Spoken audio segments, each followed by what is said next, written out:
I've got to find a way to make this elevator work.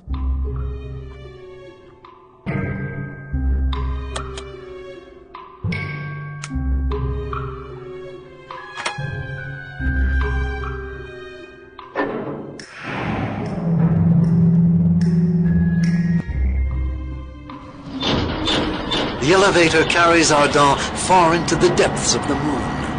A welcome committee is waiting for our traveler. Consumed with curiosity, Ardent discovers that these Selenites resemble those who had built the necropolis. So lunar civilization hadn't disappeared after all. Ardent doesn't have to be asked twice to follow his hosts. He is led to a room that would seem to be an office where he is left alone with a Selenite dignitary.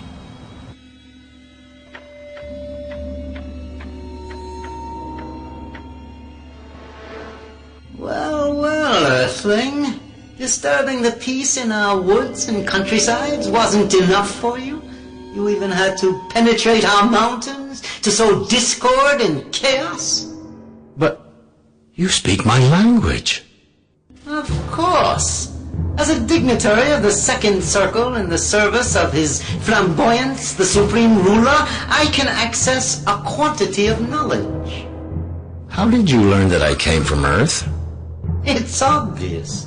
We Selenites have been acquainted with Earthlings for some time, and that's why we considered it prudent to place you under close surveillance. As soon as you got here, a tiny insect landed on your clothing. It keeps us constantly informed of your comings and goings. Don't bother removing it. We have a myriad of them at our beck and call. They fly everywhere and examine every new object they find, so nothing escapes us, neither on the surface or underground. Oh, dignitary, it is hardly courteous to spy on foreign visitors. You dare to speak to me of courtesy?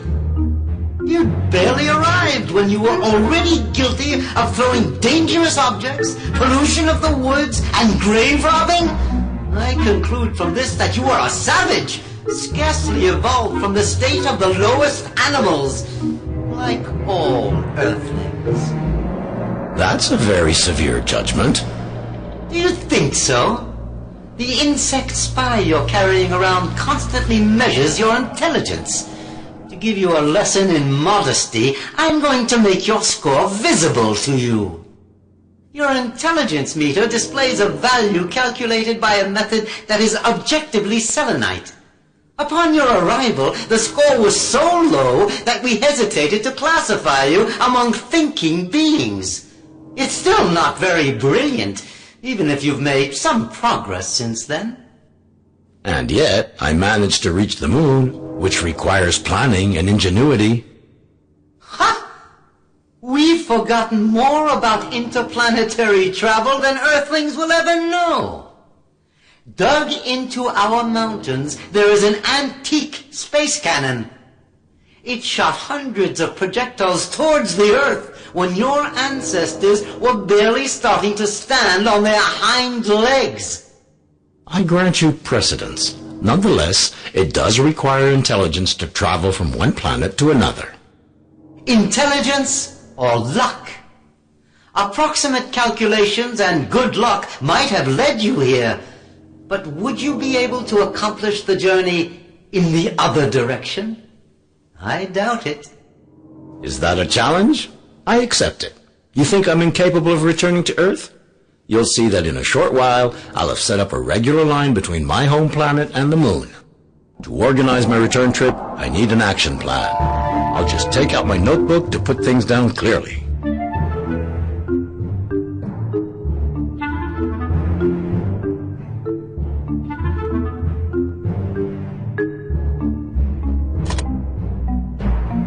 Does this shell intrigue you, Earthling? It's a bell-bobbed conch. From the lost ocean, the cradle of life on the moon. The waves ceased crashing upon its dry shores eons ago, but the bell-bobbed conch still resounds with their echo. It possesses some very ancient wisdom common to all living beings. This explains its strange powers. Placed near my auditory canal, this shell enables me to understand every language, even rough, barbarous, and dissonant ones like yours. So that's why you understand my language. But how do you manage to speak it? My advanced vocal organs can easily reproduce the flat sounds uttered by the human throat.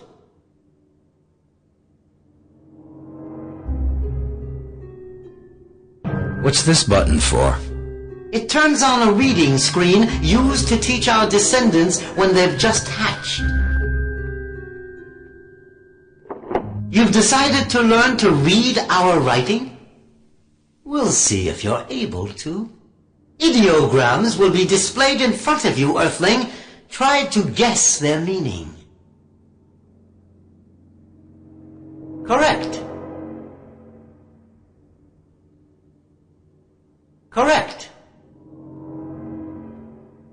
Correct.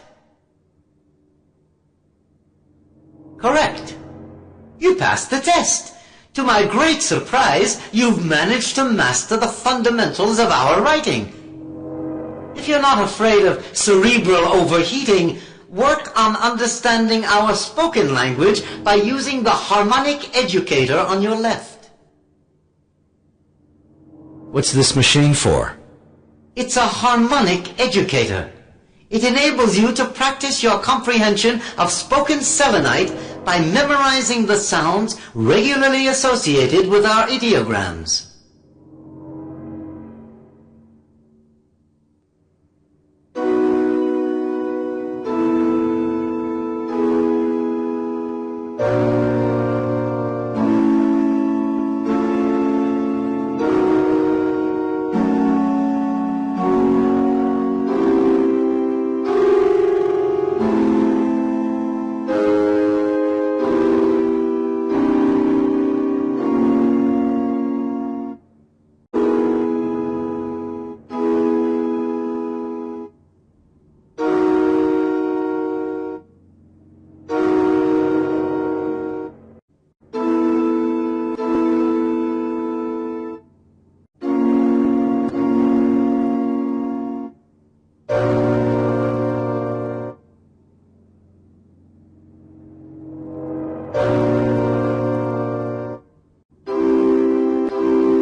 I understand Selenite.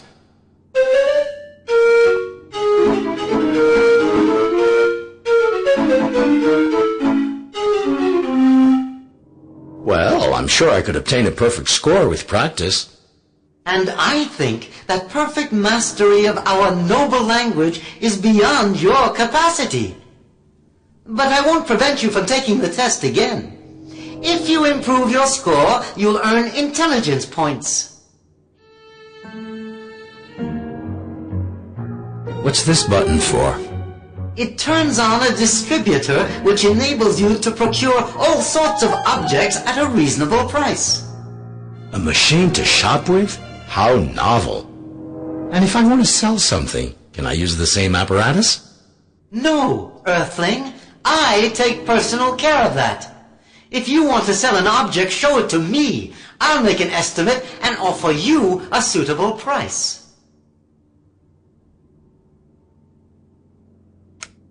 Do you want to sell this object? I'm not sure. If I let it go to you, but then need it later, I'm afraid I'll be in a mess. You could always buy it back by using the distributor on your right. Let's see. How much will you give me?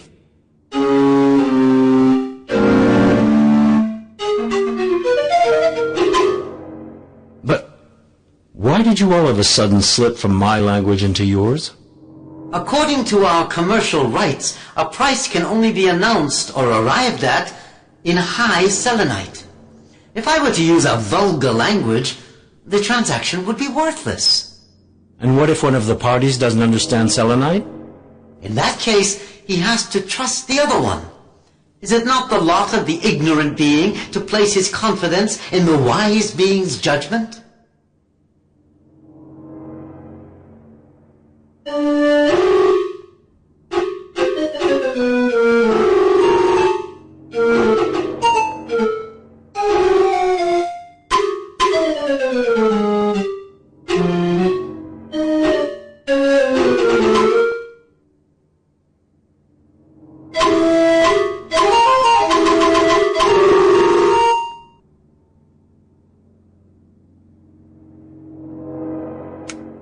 Do you want to sell this object?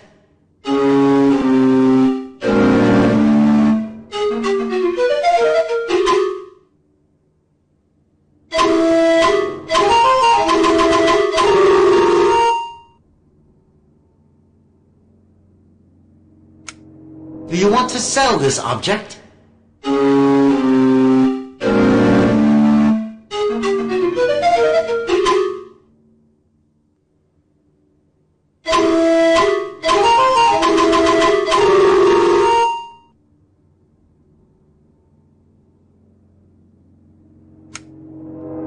Do you want to sell this object?